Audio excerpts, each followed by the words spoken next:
지난 주일은 어버이 주일이었습니다. 그리고 오늘은 또 스승의 날입니다. 우리가 살아오면서 혼자 살아온 사람은 아무도 없습니다. 부모님의 사랑과 주변 분들의 지도와 또 가르침, 이런 모든 것들이 우리를 성장하게 했습니다. 그런 분들께 감사함을 고백하고 표할 수 있는 그러한 삶의 여유가 있었으면 좋겠습니다.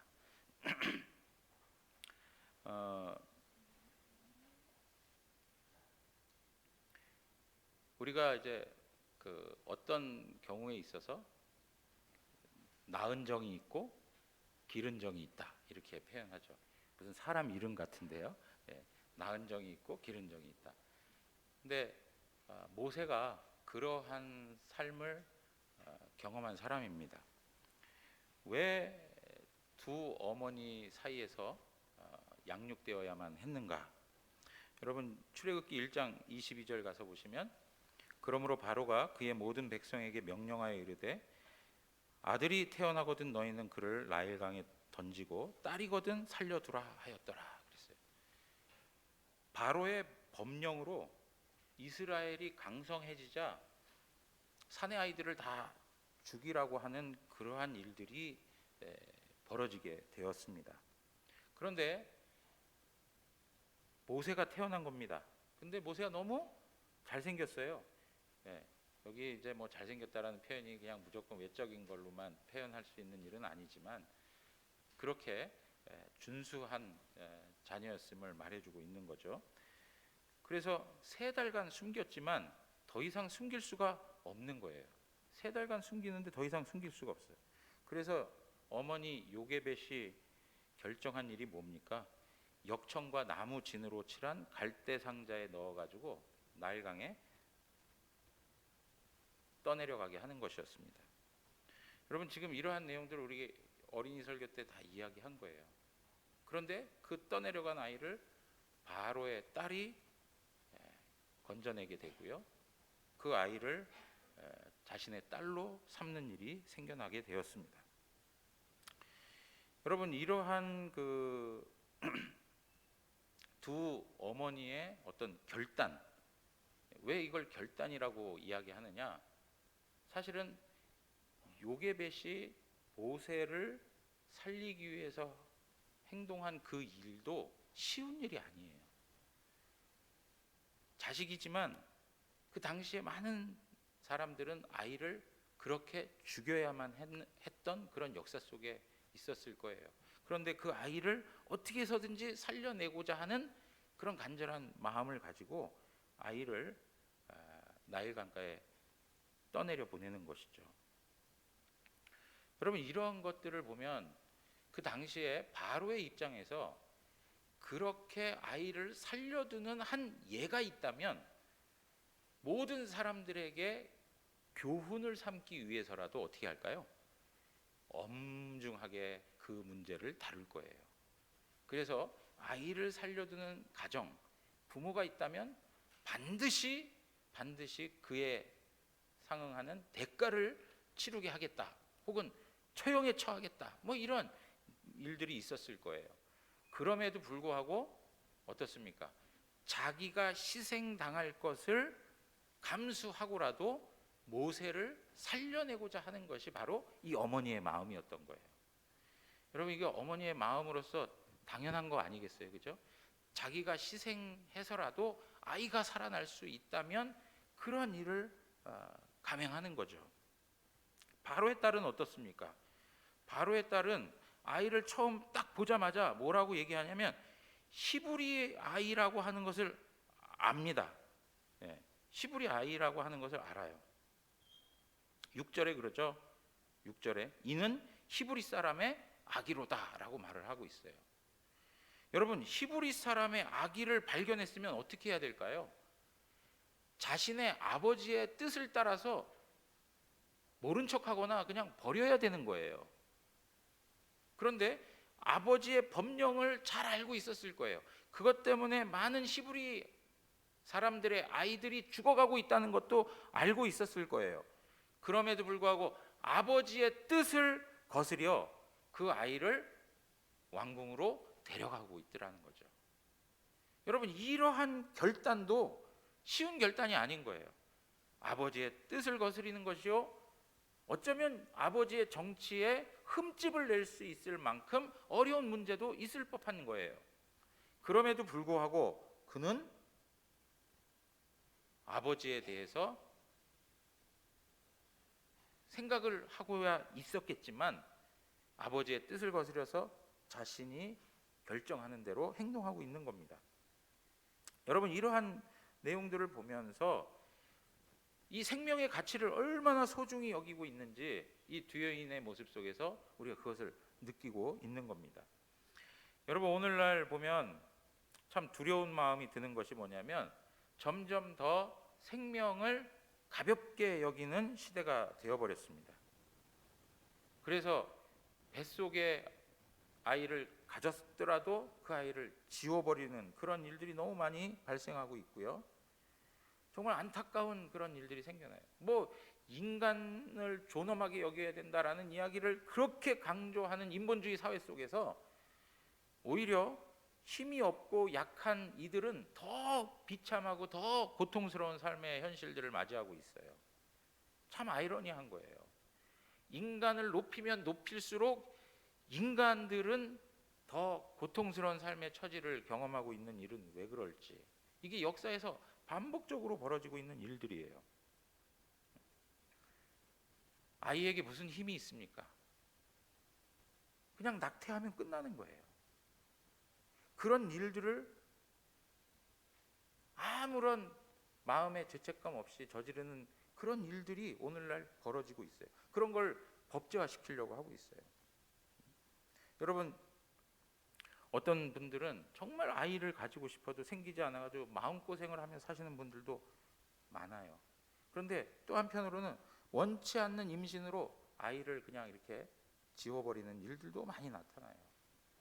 그리고 나서 그 후에 그것이 또 마음에 큰 부담이 되고 죄책감이 느껴져가지고 고통스럽게 살아가는 분들도 있어요. 그때 당시에는 그게 죄인지 몰랐는데 살아가면서 점점 느껴지는 게 그게 너무 큰 죄를 지었구나라고 하는 것 때문에 그 괴로움 때문에 힘들게 그 마음을 억누르면서 살아가는 그러한 분들이 참 많아요. 그런데 여러분, 혹 그런 분들이 있다면 주님의 십자가 앞에서 그 모든 것에 대하여 회개하며 하나님 앞에서 은혜를 얻는 그런 기회가 있기를 바랍니다.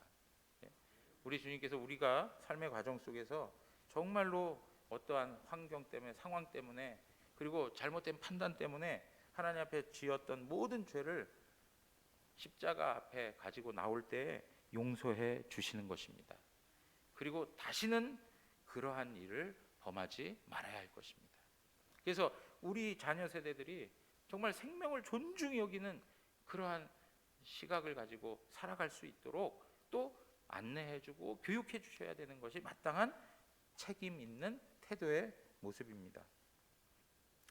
여러분, 이러한 걸 보면서 정말 우리가 살아가면서 무엇인가를 결단하고 선택할 때 하나님을 기쁘시게 하는 일이 되어야 하는데, 그 하나님을 기쁘시게 하는 일, 그것은 생명을 살리는 일이고 생명을 보존하는 일과 연결되어 있다는 것을 늘 놓치지 마셔야 돼요.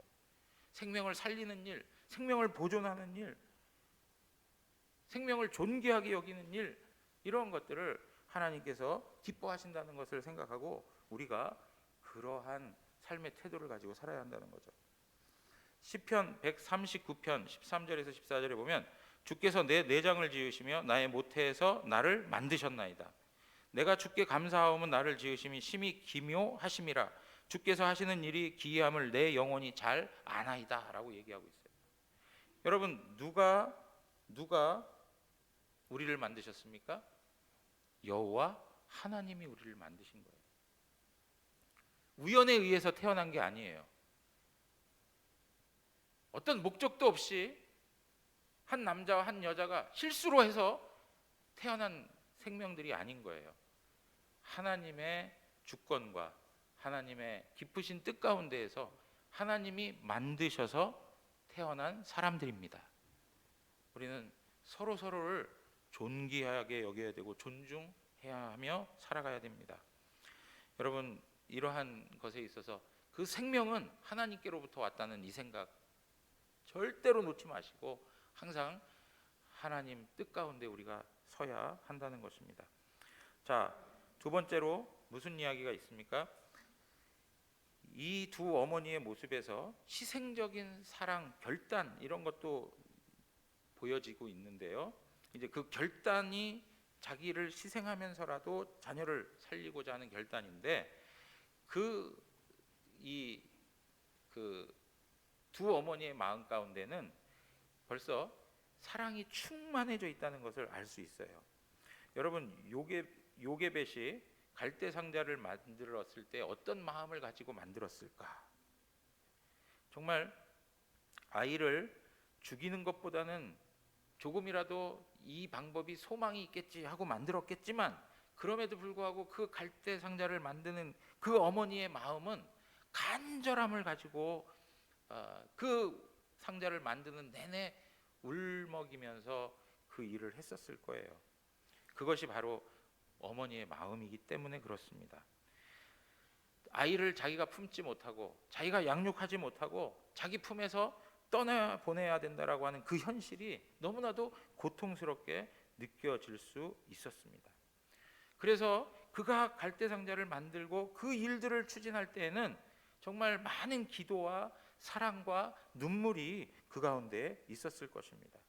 마찬가지로 이 바로의 딸도 이 아이가 우는 그 모습을 봤을 때 긍휼히 여김이 그의 마음 가운데 있었다라고 말씀하고 있어요.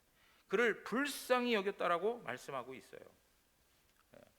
그러니까 이 두 어머니의 마음에는 사랑의 마음이, 그리고 그 아이에 대한 간절한 기도가 전제되어 있다는 것을 말씀해주고 있는 겁니다. 사랑하는 성도 여러분, 오늘 이러한 말씀들을 보면서 우리가 이 사랑의 마음이 어디까지 이제 나아가는 것이냐면 바로 모세가 성장해 가는 과정에 그들의 열정이 담겨 있다는 것을 볼 수 있는데, 그게 무엇이냐면 모세를 어린 시절 양육했던 이는 바로 요게벳이었습니다. 요게벳이 모세를 양육할 수 있는 기회를 하나님이 주신 거죠. 그 기회 동안 요게벳은 모세에게 여호와 하나님에 대한 신앙을 알려주었어요. 모세가 어떻게 해서 여호와를 알았고 어떻게 해서 자기 자신이 히브리 사람이며 그리고 히브리 동족들이 고통을 당할 때 그것에 대한 아픔을 느낄 수 있었을까요? 그것은 요게벳이 일정한 시간 동안 모세를 양육했던 하나의 결과인 것입니다. 하나님께서 그 방법을 통해서 모세에게 신앙을 알려주신 거예요. 짧은 기간이었을 것입니다. 그러나 그 요게벳의 사랑과 수고와 기도와 그 눈물로 그 열정을 다해서 그 짧은 기간 동안 모세를 향한 마음을 가지고 여호와 하나님에 대한 신앙을 유산으로 남겨주기를 원했던 것이에요. 그 간절함이 바로 이 요게벳에게 있었다는 것을 우리에게 설명해 주고 있는 겁니다. 여러분, 신앙의 위인들의 삶의 내용들을 보면 전부 어떻습니까? 누군가가 정말 헌신적으로 신앙을 가르쳐준 그러한 주변 분들이 있다는 것을 성경은 우리에게 잘 설명해 주고 있어요. 디모데 같은 경우에도 어떻습니까? 할머니 로이스와 어머니 유니게라고 하는 믿음의 훌륭한 가족들이 있었다는 것을 볼 수 있어요. 그들의 삶을 통해서 어떻게 해요? 그들이 신앙을 갖게 된 것입니다. 사랑하는 성도 여러분, 우리가 자녀들에게 신앙을 물려주는 것은 부모의 가장 중요한 사명이에요. 참된 신앙의 내용을 잘 가르쳐 줄 수 있도록 그들에게 하나님의 말씀을 증거해 줘야 되고, 그리고 기도하고 좋은 본보기가 되어 주셔야 돼요. 너무나도 중요한 문제예요. 그렇지 않으면 우리 자녀들이 세상으로 나아갈 수 있는 여지가 너무 많고, 정말 어린 때에 하나님을 만나지 못하면 세상 유혹에 빠져서 그냥 허덕이며 살아가는 그런 안타까운 일들이 생겨날 수밖에 없어요. 여러분, 우리가 전가족 예배를 하는 것도 바로 그런 이유예요. 어릴 때부터 예배에 대해서 가르치고, 어떻게 하나님을 예배하는지 주변에 있는 성도님들을 통해서, 어른들을 통해서 배우게 되고, 부모님을 통해서 배우고, 그리고 같은 하나님의 말씀을 듣고 주중에 그 하나님의 말씀으로 서로 또 나눔을 갖고, 또 그 말씀으로 가르침을 받는 일들이 가정 속에서 이루어질 수 있도록 하기 위함이에요. 우리 부모님들 꼭 이러한 내용들을 소중히 여기고 가정 속에서 실천해 주시길 바라요. 그리고 우리 자녀들과 주중에 꼭 하나님의 말씀을 가지고 나눌 수 있고, 또 말씀으로 세워줄 수 있는 그런 시간들을 갖는 게 너무 중요하다는 것 다시 한번 말씀을 드리면서 부탁드리고 싶어요. 여러분, 신앙생활도요, 감동을 줘야 돼요. 감동.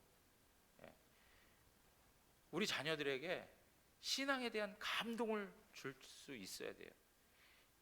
제가 요번에 손 장로님 여기 앉아 계셔서 죄송하지만요, 장로님께 여쭤봤습니다. 조경희 집사님 생각하면서 기억되는 게 있습니까? 라고 여쭤봤어요. 그랬더니 장로님이 어린 시절에 그 시골에 살 때 잠을 자다가 이렇게 개슴츠레하게 눈을 뜨게 된 적이 있으셨대요.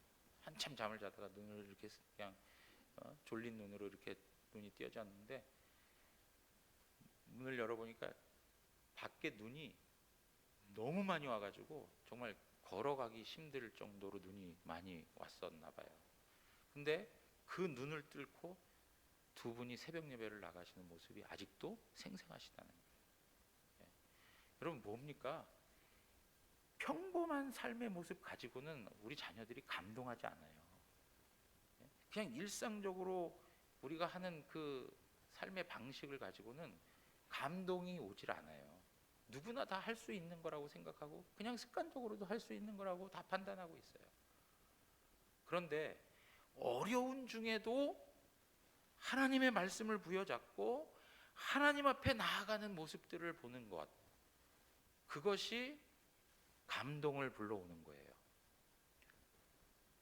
쉬운 상황이 아닌데, 그렇게 할 수 있는 처지가 아닌데, 그럼에도 불구하고 하나님 말씀에 순종하고 하나님을 사랑하는 그 열정이 저런 모습으로 나타나는구나 라고 하는 그 감동을 줘야 우리 자녀들이 움직이기 시작하는 거예요. 그런 감동을 얻지 못하면 그냥 뭐랄까요, 신앙적인 어떤 임팩트가 없는 거죠. 어디서 받을 데가 없는 거예요. 물론 하나님의 영이신 성령께서 그 가운데 함께 하시고 역사하시고 말씀으로 이끄심을 받고 하는 과정에서 성장하고 하죠.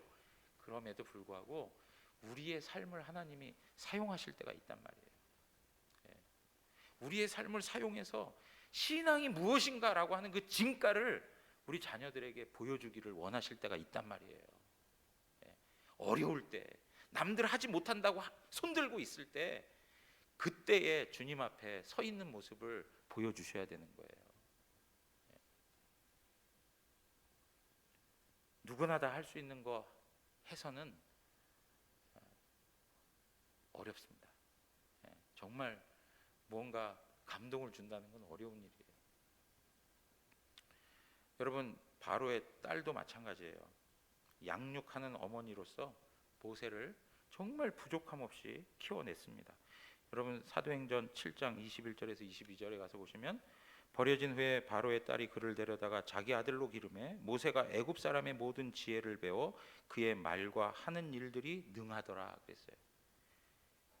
애굽에서 살아가는 모세를 애굽 사람들의 기준에서 부족함 없이 키워냈던 어머니의 헌신이 여기에 담겨 있어요. 그런데 여러분, 이렇게 요게벳을 통해서, 그리고 바로의 딸을 통해서 하나님께서 우리에게 보여주시는 것은 다른 게 아니라 바로 하나님 아버지의 사랑을 알려주시는 거예요. 우리는 부모님의 사랑을 통해서 혹은 주변의 스승이라든가 아니면 정말 존경할 만한 그런 분들의 사랑을 통해서 우리가 배울 수 있는 것은 하나님의 사랑이 저러한 것이구나라고 하는 것을 깨닫게 하기를 원하시는 거예요. 우리가 자녀들을 사랑하는 그걸 통해서 자녀들이 하나님의 사랑이 무엇인지를 알게 되는 것이죠. 여러분, 이사야 49장 15절에서 16절, 여인이 어찌 그 젖 먹는 자식을 잊겠으며 자기 태에서 난 아들을 긍휼히 여기지 않겠느냐. 그들은 혹시 잊을지라도 나는 너를 잊지 아니할 것이라. 16절 우리 한번 다 같이 읽겠습니다. 내가 너를 내 손바닥에 새겼고, 내가 너를 어떻게 했다고요? 내 손바닥에 새겨 놓았다는 거예요. 하나님이 절대로 잊지 아니하신다는 거예요. 하나님의 사랑이 그 가운데 있다는 것을 말씀해 주고 있는 겁니다. 여러분, 절대로 나 혼자 잘나서 성장한 사람 아무도 없습니다. 우리 학생들, 청년들 그걸 꼭 인정하고 사셔야 돼요. 내가 잘나가지고 혼자 잘한 것처럼 생각하면 그것만큼 교만하고 그것만큼 안타까운 일이 없어요. 하나님께서 은혜 주시고 또 부모님을 통해서 또 주변의 많은 사람들을 통해서 우리가 성장할 수 있다는 것. 그래서 부모님이 나타낸 사랑을 보면서 하나님의 사랑을 깨달을 수 있어야 한다는 거예요. 하나님이 나를 저렇게 사랑하는구나.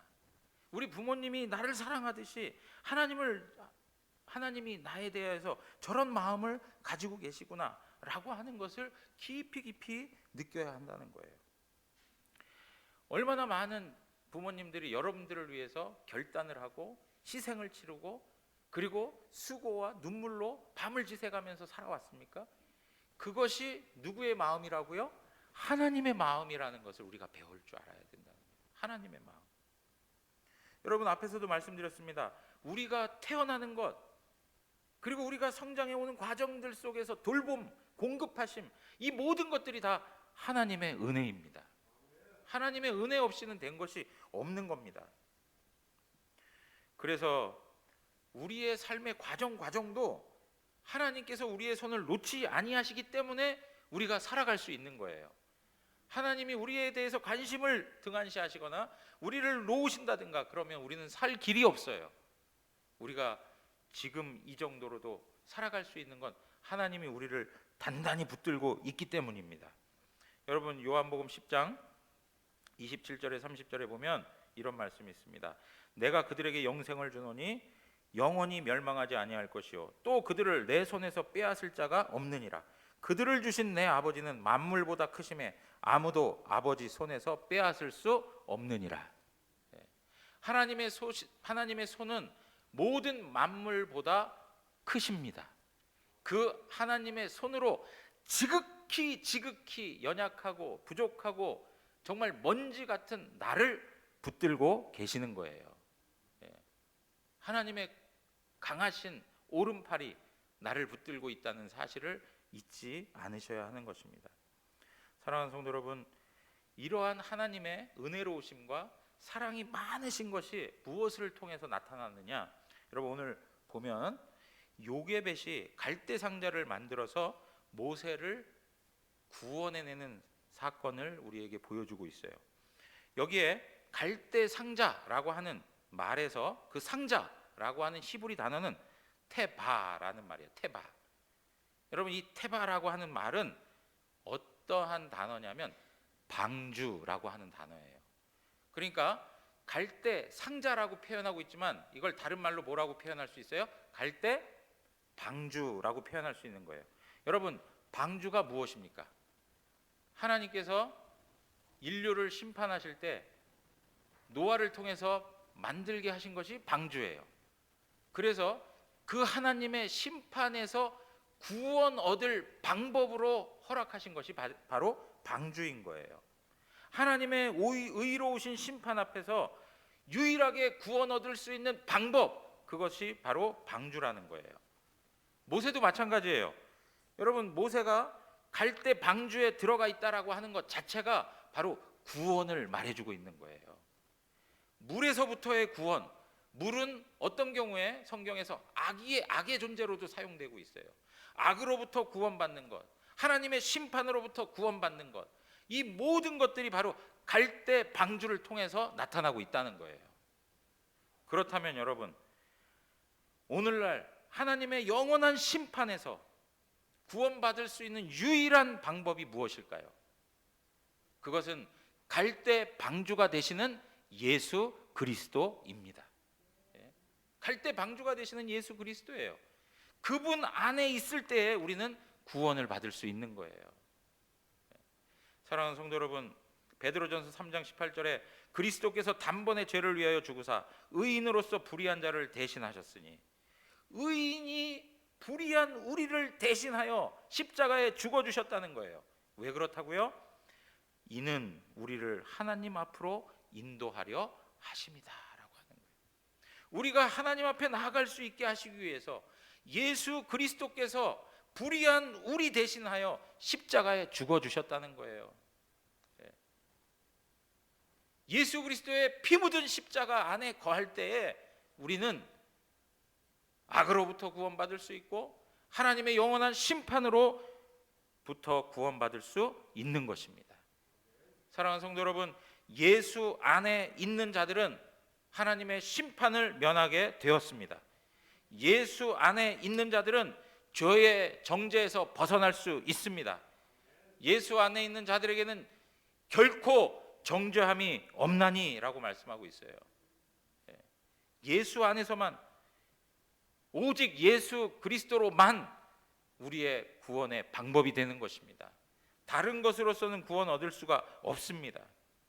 하나님께서 우리를 지극히 사랑하여 바로 이 구원의 방법을 우리에게 허락해 주신 것입니다.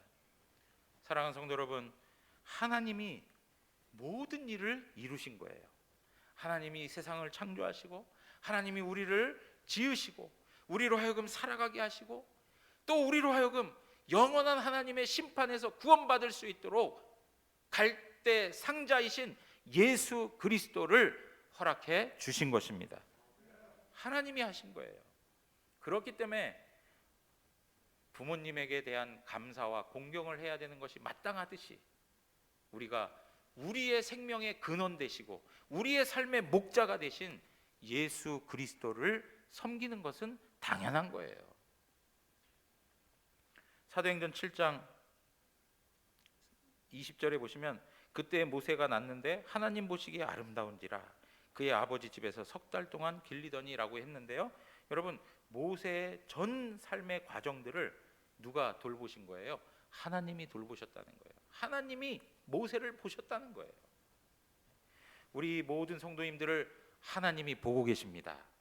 그리고 여러분들의 삶을 하나님께서 인도해 주시는 거예요.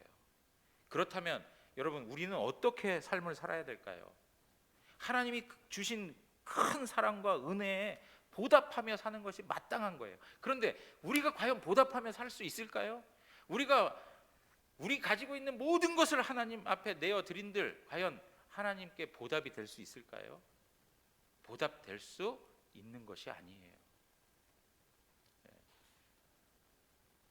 마태복음 10장 37절에서 말씀을 한번 보겠습니다.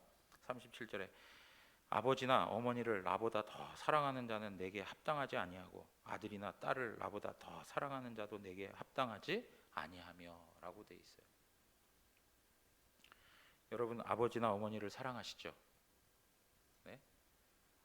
그리고 아들이나 딸을 사랑하시죠? 우리 자신보다 아들, 딸들을 더 사랑하는 마음들도 있으시잖아요. 지금 두 어머니가 보여줬던 모습처럼 자식을 위해서라면 희생을 치를 각오도 있지 않습니까? 그런데 우리 주님께서 뭐라고 얘기하세요? 아들이나 딸을 나보다 더 사랑하는 자도 내게서 멀다라고 얘기하고 계세요. 여러분, 무엇입니까? 하나님께서 부모님을 통해 허락해 주신 그 사랑, 그 이상의 사랑을 우리에게 주셨는데 우리가 그 받은 사랑을 보답하는 길은 부모를 떠나라는 것도 아니고 자식들을 미워하라는 것도 아니에요. 자식들에 대해서 등한히 여기며 살라는 것도 아니에요. 중요한 건 우리 인생의 마음 중심에 하나님이 제일 되시는 분으로 자리 잡고 있느냐는 거예요. 하나님보다 더 그러한 말이 사용되지 않도록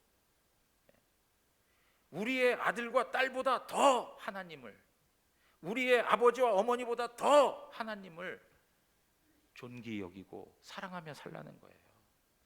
그것이 바로 주님의 제자들이 걸어가야 하는 삶의 방식임을 말해주고 있어요. 여러분, 부모님을 통해서 많은 사랑을 받으며 살아왔어요. 오늘 이 순간에도 어머님이 생각나시는 분들이 있을 거예요. 어머님이 그리운 분들이 있을 거예요. 아버지의 사랑에 대해서 다시 한번 추억에 잠기는 분들도 있을 거예요. 그런데 그 모든 사랑보다 더 큰 사랑이 바로 하나님 아버지의 사랑이라는 거예요. 그 사랑을 받은 자로서 하나님 앞에서 하나님 중심이 되는 삶을 살아가는 것은 마땅한 거예요. 우리 주님께서 말씀하셨어요. 내 부모를 공경하라. 공경한다는 얘기가 뭘까요? 공경한다는 얘기는 하나님 그분을 우리의 최고의 가치로 인정한다는 말이에요. 부모를 공경하는 것, 그걸 통해서 누구를 공경하라는 거예요? 하나님을 공경하라는 거예요. 부모님의 사랑을 통해서 하나님의 사랑을 알고 부모님을 공경하는 걸 통해서 하나님을 공경할 줄 알라 하는 거예요. 우리 대구영안교회 모든 성도님들이 삶을 살아가시면서 하나님의 풍성한 은혜를 깨닫고 살고요.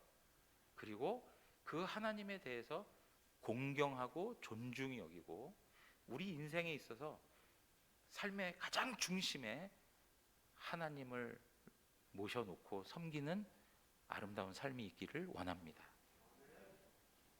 오늘 저희가 말씀을 이제 듣고 요게벳이라는 노래를 들을 텐데요.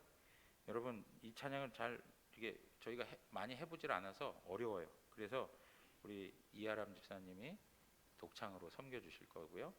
우리는 이제 후반부에 후렴구 저희가 그때 제가 시간이 되면 다 같이 일어나시겠습니다. 그러면